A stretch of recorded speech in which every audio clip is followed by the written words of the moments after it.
Let me tell you something uncomfortable, and I need you to actually hear this, because most guys will nod along and then go right back to the same patterns that have been shrinking them for years. You wake up every single morning, and before your eyes even open, your brain is already running one program. What are people going to think of me today? And you've been running that program so long, it doesn't even feel like a choice anymore. It just feels like life.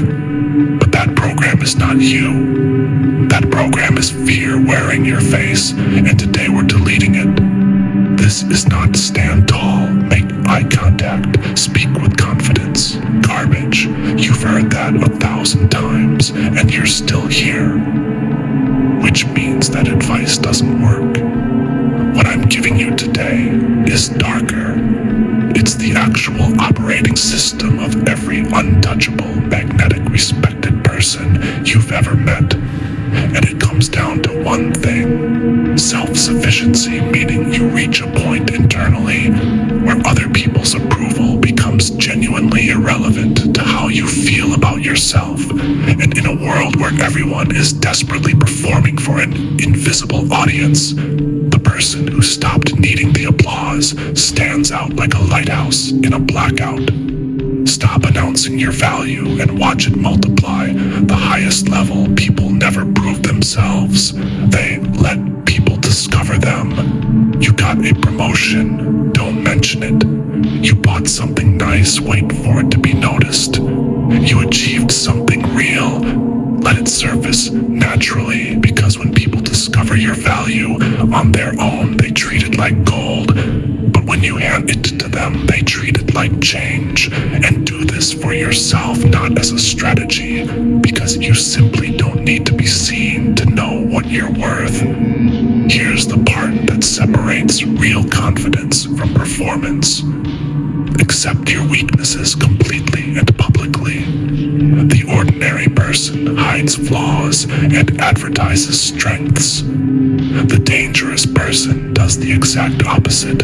You're losing your hair, shave it and own it. You failed publicly. Accept it without flinching.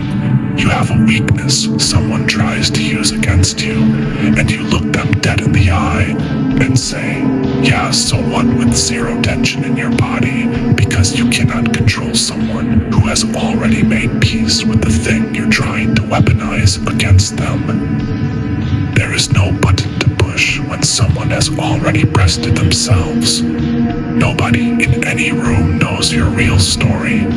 They don't know your bank account, your background, your failures, or your wins. They only feel your energy in the first 30 seconds. And that energy is your decision right now. You've been rating yourself a 6 based on every time someone made you feel small.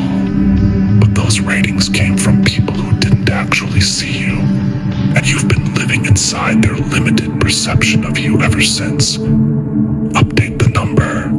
Give yourself the 8 move through the world as that person. Because confident people aren't confident because life went perfectly. They're confident because they decided to stop letting life's imperfections define their worth.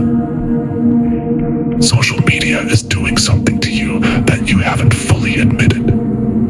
Yet you are comparing your entire raw, unfiltered reality to everyone else's most carefully selected highlight and losing every single time and calling that comparison truth. But the guy posting the lifestyle is probably drowning in it. The girl posting the confidence is probably falling apart at home. Everyone is selling you a version, and you've been buying it and pricing yourself lower because of it. What you see online is not their life. It's their advertisement, and you wouldn't measure your worth against a billboard. So, stop. And here's the final thing, the darkest thing in this whole video. This entire framework only works when you stop needing it to work. If you're applying these things as tactics to get approval, you're still in the same prison, just a to your cell. Real confidence is not a performance, it's a decision that you are enough right now. Not when you achieve more, not when someone finally sees it, not when the numbers change, right now. And that decision, the moment you actually make it, not fake it, not perform, it actually make it, changes every room you walk into. Because people don't respond to what you say. They respond to what you've decided about yourself, and decided people are the most magnetic, most respected, most undeniable people in any space they occupy. So make the decision.